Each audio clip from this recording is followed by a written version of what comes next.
Oi, turma. Agora a gente vai para a segunda parte da aula de economia circular.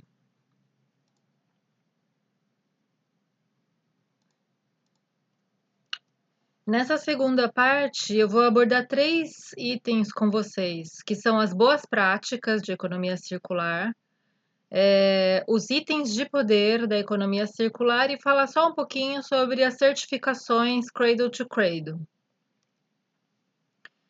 Eu vou falar para vocês sobre as boas práticas de economia circular aplicadas às etapas do ciclo de vida que vocês já conhecem, né? Então, eu vou começar, né, abordando o aspecto da extração de matéria-prima, né? Quais são as práticas que a economia circular recomenda, né, nessa etapa do ciclo de vida dos materiais e produtos, né? Então, a primeira coisa, ó, o desenvolvimento de tecnologia para extração com o menor impacto ambiental possível, né? Isso envolve pesquisa científica e desenvolvimento tecnológico, né? Adequação à legislação ambiental e licenciamento, né? Coisa que a gente vê sendo burlada constantemente por aí, né? O máximo reaproveitamento do resíduo da mineração, né? Se é que é possível reaproveitar rejeito de mineração, né? Mas tentar reutilizar esses resíduos da mineração, né? Seja em materiais construtivos ou em qualquer outro uso, pavimentação, né? Mas também exige pesquisa científica e desenvolvimento tecnológico para pensar numa aplicação possível para aquele material que simplesmente vai ser destinado a se acumular, né? Causando aquela série de danos ambientais e à vida humana que a gente já sabe, né? Máximo reaproveitamento. Não, já foi. Recuperação da área degradada, né? O que seria muito interessante de fazer. No vídeo que tá para vocês como material complementar na aula de análise de ciclo de vida, que é a extração da bauxita, eles comentam sobre a recuperação da área de mineração da bauxita que foi degradada, né? Que eles levam 8 meses para tirar toda a bauxita e 4 anos recuperando a área, né? E depois vem um professor da Universidade Federal de Viçosa, que é reconhecidamente uma das melhores na pesquisa nas ciências agrárias, né? E ele diz que uma vez alterado, né, o solo e revolvido e mexido, ele nunca mais volta a ser o mesmo. Então tem um peso muito grande, né? Essa recuperação de áreas degradadas, ela não é tão simples, né? Socialização das receitas da extração com a comunidade afetada seria no mínimo assim a coisa minimamente justa, né, para repor toda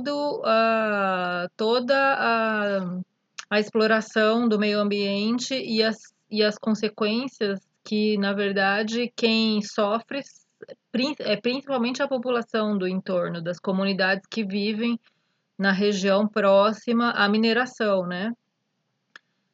E depois a garantia do ressarcimento de prejuízos à comunidade afetada pela mineração, né? E isso a gente não vê nunca ser aplicado, né? Então, só para lembrar aí os dois casos recentes e chocantes de crime ambiental, né, de Brumadinho e Mariana, que estão até hoje aí sem ressarcimento aquelas pessoas e sem nenhuma penalidade aplicada à empresa, né, e aos responsáveis pelo crime ambiental que aconteceu nesses dois lugares, né? Depois, né, na parte de manufatura de partes, né, ou primeiro o processo de industrialização desse material bruto que foi extraído, né, o que que a economia circular recomenda? Utilizar materiais reciclados. Lembra lá do ciclo técnico da economia circular, né? O ciclo, quando algum elemento, né, um material, um produto chega ao fim de sua vida útil e não tem a possibilidade de reuso, de manutenção, remanufatura, ele pode ser destinado para reciclagem, né? Então, a economia circular ela incentiva, né, que se reaproveitem os materiais, aqueles materiais separados, né, ciclo técnico, ciclo biológico, para que eles reingressem no círculo aqui, né, no ciclo de vida dos produtos, é, para aumentar a sua utilização de fato, né? Desenvolver materiais para economia circular, né? O desenvolver materiais para economia circular é estar atento a não misturar materiais, né, dos ciclos diferenciados, né? Ou mesmo materiais, às vezes, do mesmo ciclo, né? Pode ser ou só do ciclo biológico ou do ciclo tecnológico. O biológico acho que não é tão problemático, mas o tecnológico às vezes é, né? Misturar materiais muito diferentes que depois você não vai conseguir separá-los, né, para reciclar e reintroduzir esses materiais na economia, no ciclo econômico produtivo, tá? Minimizar a utilização de combustíveis fósseis e materiais derivados, né? Isso desde lá de trás a gente está falando já, né, na questão lá das mudanças climáticas, né? Que o uso de combustíveis fósseis é o maior emissor de CO2 para a atmosfera que a gente tem hoje, né? E os seus materiais derivados de combustíveis fósseis, né? O plástico é um material derivado de combustível fóssil, né? O plástico é um material derivado do petróleo, tá? E minimizar a fabricação de materiais híbridos, como ligas metálicas e outros, que cai naquela questão de projetar materiais para a economia circular, né? Tem que mudar esse modo de projetar, né? Depois aqui, né, na manufatura de produtos, projetar para não existir resíduo, né? De que forma, né? Tanto pensando nesses materiais que são puros, não são misturados, quanto pensando, né, em peças que a gente pode remover de um objeto e, por exemplo, uma peça que quebrou, a gente pode tirar, essa peça pode ser mandada para reciclagem e a gente pode substituir, então, esse objeto, né, um mobiliário que seja, sei lá, um exemplo, né? Ele pode ter uma vida útil muito maior se a gente puder substituir peças. Então, a gente vai minimizar a existência de resíduos, né? Se a gente projetar um mobiliário com materiais que possam ser reciclados ou que possam ser reintroduzidos no ciclo biológico, né? A gente elimina o resíduo no final dessa vida útil, né? Dos materiais. Projetar para desmontagem, né? Então, é isso. Peças que não sejam fundidas entre si, né? Um plástico e um metal fundidos, porque depois você não consegue separar isso, né? Para potencializar esse processo de reciclagem, né? Se isso for desmontado, você simplesmente desencaixa as peças e substitui, e uma não interfere no ciclo de reciclagem da outra, né? Projetar para fácil manutenção e reposição de partes, que foi o que eu já falei. Projetar para fácil decomposição dos componentes orgânicos. Isso, não misturar os componentes orgânicos com componentes do ciclo técnico, né? Porque ele vai impedir ou dificultar, no mínimo, né, a decomposição desses materiais do ciclo biológico. Depois, né, na etapa do consumo, o que que são as boas práticas indicadas aí pela economia circular? Reduzir o padrão de consumo, né? Isso é essencial e vai bastante contra todo o impulso aí que a gente está cansado de conhecer, né? Que faz o sistema capitalista girar e ser tão predatório, né? Depois, consumir itens de qualidade. É melhor você comprar uma coisa que custe caro, você vai economizar e você sabendo que essa coisa tem qualidade, que vai ser mais durável. É melhor investir em um produto de qualidade do que num produto vagabundo que na quinta usada você tem que jogar ele fora, né? Então, sei lá, aquelas camisetinhas as brusinhas de 12,99, né? Não, talvez não valham a pena, né? Precisa avaliar se a qualidade é horrível mesmo. Eu já comprei alguma vez, assim, e achei horrível. Mas não posso generalizar, né? Tem que analisar. Consumir itens mais duráveis, né? Tá dentro do que a gente está falando aqui nesses outros itens também. Consumir itens que possam ser consertados, né?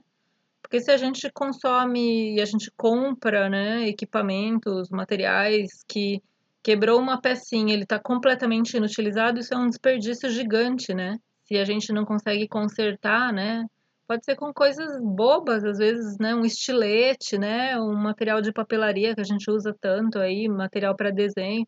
Se a gente não consegue repor, né? Às vezes eu tenho uma raiva daquela lapiseira Pentel, às vezes você tem uma pecinha lá que se perde e ela não consegue mais colocar o grafite para fora, né? Então, aí você tem que jogar a lapiseira inteira porque você não acha aquela pecinha para substituir, né? Da Pentel ou daquelas similares, né? Não sei se é exatamente a Pentel. Talvez a Pentel seja a melhor delas, mas já passei tanta raiva com essas lapiseiras meio mais baratinhas aí que elas não duram nada, né? Então esse é um exemplo, né? Não vale a pena. Aumentar a vida útil dos produtos na economia, né? Aumentar a vida útil é tanto projetar para eles serem mais duráveis, projetar para eles serem desmontáveis, projetar para conseguir reciclar as suas partes, né? Fazendo upcycling, né? Que é requalificando aquele produto, mas não de maneira, naquele material, não de maneira a degradar esse material e empurrá-lo para o fim de sua vida útil, mas sim de maneira que ele consiga se introduzir com a sua máxima eficiência nesse ciclo de novo de vida, né? Aí dos produtos e mercadorias e materiais, né? Substituir a cultura de posse por prestação de serviços, que é bem aquele tópico que a gente abordou na videoaula anterior, né, sobre as bibliotecas, né, de produtos que uma comunidade inteira possa dividir, com uso compartilhado, né, você usa a sua furadeira, a furadeira dessa biblioteca hoje, seu vizinho usa amanhã, né, seu tio usa no dia seguinte, todo mundo usa muito mais e precisa de muito menos recursos para atender uma comunidade muito maior, né? Depois, priorizar modelos de negócios cooperativos, né? Que dividam, né, a renda de forma igualitária, né? Que não sejam concentradores de renda, né? Esse que é o X do modelo cooperativo, tá? Depois, aqui na fase de triagem e coleta, né, separação e classificação do resíduo, né, porque isso vai potencializar a reciclagem desses materiais que podem ser reciclados. Retorno dos materiais técnicos à reciclagem, reuso, reparo, então precisa sempre estar fazendo aí uma triagem no sentido não só de para reciclagem, né, para destinar para reciclagem, mas também para ver o que é possível de ser consertado, né, adequado, né, para entrar de novo nesse ciclo de uso. Destinação correta aos aterros dos materiais que podem ser decompostos. O ideal seria, né, que para os aterros sanitários, né, das cidades, fossem destinados somente os materiais que podem ser decompostos, né? O que a gente vê de lixo, de plástico, de garrafa PET, etc., só está no aterro porque jogado no lixo de forma incorreta, misturado, né? E muitas vezes nem as cooperativas, né, de catadores e de triagem de resíduos, elas não conseguem separar, né? Dependendo do grau de mistura ali, de sujeira, não tem o que fazer, tem que mandar para o aterro mesmo. Mas o ideal seria que somente materiais do ciclo biológico fossem para esses aterros, né? Porque eles iriam se decompor e logo ali iriam gerar um outro tipo de material que poderia ser reintroduzido lá no começo do ciclo, né? Os materiais do ciclo técnico, né, como plásticos, eles podem durar até mais de 100 anos na natureza, né? Ou mais, muito mais até. Aumentar a vida útil dos produtos na economia, né? Que é tanto o efeito cascata, que ainda vou mostrar aqui para vocês, quanto o upcycling, né? Que é reintroduzir matérias lá em etapas anteriores do ciclo, né? E a não contaminação dos materiais, né? Então, isso aqui é super importante. Também a gente vai ter uma aula só sobre isso, que é toxicidade, né? Quando a gente utiliza substâncias tóxicas e elas estão em lugares que vocês ainda vão se surpreender, então, elas estão em todos os lugares, na verdade, né? Fica muito difícil tanto a gente partir para as etapas de reciclagem, né? Porque muitos materiais desses, eles não podem ficar sob altas temperaturas, porque eles emitem gases tóxicos, né? E também não podem ser colocados, né, como resíduos num sistema biológico, porque eles contaminariam, na verdade, solo, água, né? Então, esses produtos tóxicos, eles, segundo a economia circular, eles deveriam ser banidos, né, da utilização. Agora eu vou falar para vocês sobre os poderes, os itens de poder da economia circular. O primeiro dele deles é os círculos, é o poder dos círculos internos, tá? Então, o que que é isso, né? Quanto menor o ciclo a ser percorrido por um material no sistema econômico, maiores os ganhos e a agregação de valor. Ele vai consumir muito menos energia, ele vai emitir muito menos CO2 para a atmosfera, né? Então, aqui tem um exemplo: é melhor reusar uma garrafa de vidro do que reciclar esse vidro em outro material ou em uma garrafa nova, né? Porque o reusar, ele está nesse ciclo pequeno aqui, né? Nesse círculo pequeno, né? E o reciclar, ele está num círculo muito maior, que é muito mais dispendioso, né? Em termos de recursos e de energia, tá? Quanto mais próximo do ponto de geração da cadeia de valor estiver o reaproveitamento, maiores os ganhos de energia, emissões e outras externalidades, principalmente considerando as perdas em cada etapa, que é exatamente o que eu acabei de falar. O segundo item de poder da economia circular é o poder dos círculos duradouros. Quanto mais tempo um determinado fluxo de material circular no sistema econômico, maior a maximização dos benefícios advindos dos seus respectivos custos de extração. Isso é bem lógico, né? Parece aquela coisa da relação custo-benefício, né? Então você gasta lá um horror de não só de dinheiro, né, mas de recursos mesmo, de emissão de CO2, de energia para tirar um material, né, do meio ambiente, né, para extrair esse recurso natural e transformá-lo em uma matéria-prima ou em um produto, né? E se ele tiver uma vida curta aí no fluxo de materiais, né? Você gastou um dinheirão para tirar e ele não durou nada, né? Então, o correto seria aumentar a vida útil de todas as matérias, né? E de todos os produtos que entram no fluxo, né? É, porque aí, de certa forma, ele vai compensar, né, toda a degradação que aconteceu lá no momento da extração, né, e ao longo também do seu ciclo de vida. Então, se ele for muito mais durável e muito mais utilizado, né, ele vai compensar de certa forma e vai diminuir esse custo de depredação do meio ambiente, tá? Isso pode ser feito pelo aumento da vida útil dos produtos, né? Pelo aumento no número de ciclos de reuso, consertando o equipamento, por exemplo, mas os equipamentos precisam ser projetados para poderem ser consertados, né? Como lá na época da nossa avó, né? Era tudo muito mais consertável, né? Ou por sua reciclagem, evitando a dissipação dos materiais na economia, né? E evitando mandar essas externalidades, né, esses problemas da nossa economia sem solução, né, para um ambiente fora da nossa fronteira ali, né, do sistema, né? Porque as coisas só vão para fora da fronteira do sistema porque elas não têm o que ser feito com elas dentro do sistema, não tem solução, né? Então a gente tem que diminuir a quantidade de elementos, de materiais, de produtos que ficam sem uma solução possível, tá? Depois o terceiro, que era o que eu queria ter falado, era o poder do uso em cascata e da substituição de partes. O que que é uso em cascata, né? O uso em cascata está sendo explicado aqui, quer ver? Ó? Nessa descrição, né, gráfica do processo de produção de papel, né?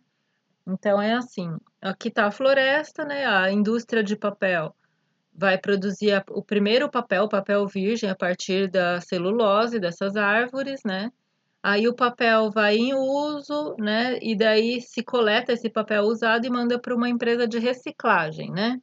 Aqui nessa empresa de reciclagem, logo de cara já tem uma parte dessas fibras que não vai ser utilizada, né? E elas vão se acumular aqui no final, né? Mas uma grande parte vai ser utilizada para produzir papel reciclado, né? E aí esse uso em cascata vai ser numa utilização do papel reciclado e pode ser reutilizado, pode ser reciclado nesse meio de caminho, e o que não for reciclado vai sendo mandado para o final, aqui onde se acumulam essas fibras que não conseguem ser reinseridas nessa parte do ciclo, né? Essas fibras que não conseguem ser reinseridas naquela parte do ciclo, elas podem ter uma destinação ainda, né? Elas podem ir para processos de combustão, digestão ou compostagem, né? Eles podem virar energia, né, nessa combustão também, ou nos biodigestores, né? Também podem virar nutrientes, né? E vão alimentar novas plantações de árvores que podem virar matéria-prima para novos processos de fabricação em papel, né?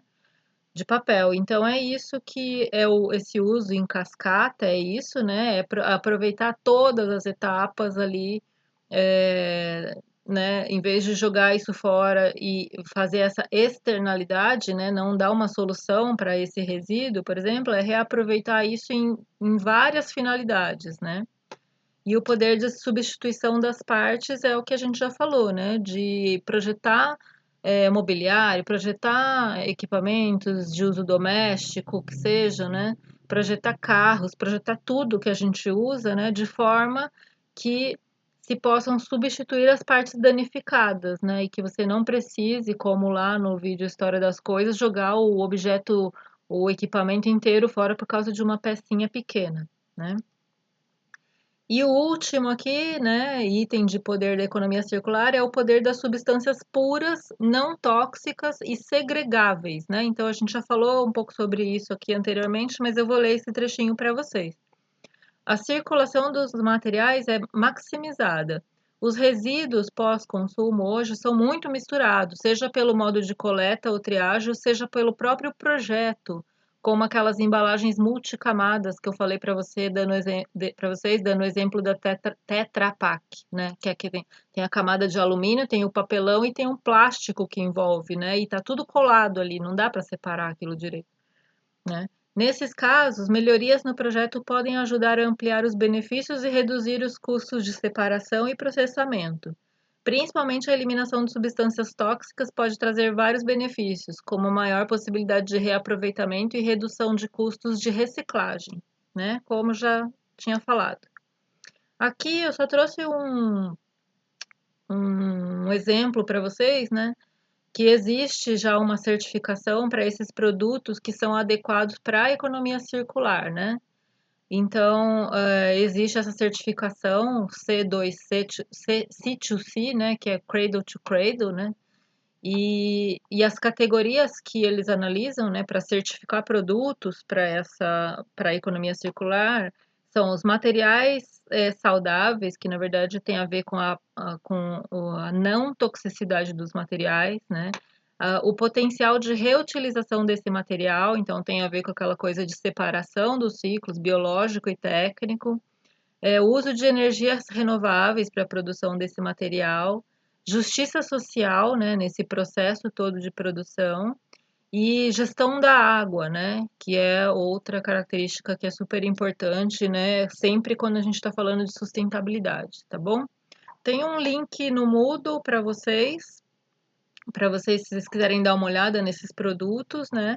No Brasil já existe uma tentativa aí de criar essa certificação, né? Como as outras coisas em relação à sustentabilidade também está bem no começo e indo bem devagar, mas quem sabe, né, a gente chega lá um dia.